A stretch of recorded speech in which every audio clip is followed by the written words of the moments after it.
Marathons and Motherhood story featuring a breast milk handoff. Now you're probably wondering how I got here. So were they. It all started in February of 2020. I was training for the Atlanta Marathon, signed up for New York, and I got in. Except 2020 was COVID, and so then New York was canceled.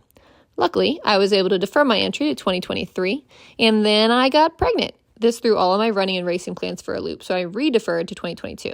My daughter was born at the end of December in 2021, and after pelvic floor PT clearance, I had my first run at 11 weeks postpartum. In the meantime, I nursed a whole lot, and I pumped a whole lot, and some milk was lost along the way, RIP.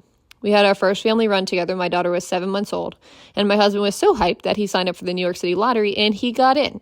So we trained together, and we worked together, and we had a lot of stroller runs. Luckily, our families are incredibly supportive, and we had a lot of help there. We made it to New York, and at the expo, Ann Mother had this real clutch nursing pod that I used and took advantage of. The night before the race, I pumped on the bathroom floor to not wake my daughter up. And then the morning of the race, I pumped in the Ann Mother provided lactation tent. Unfortunately, they weren't able to transport the milk because that's logistically impossible. So I took things in my own hands, and that takes us back to the mile 4 breast milk handoff. Luckily, my brother so graciously received the breast milk, and I got a kiss at mile 16. I finished the race, a marathon mamathon if you will. My husband also finished, but I beat him. And so here's to marathons, here's to motherhood. Happy World Breastfeeding Week.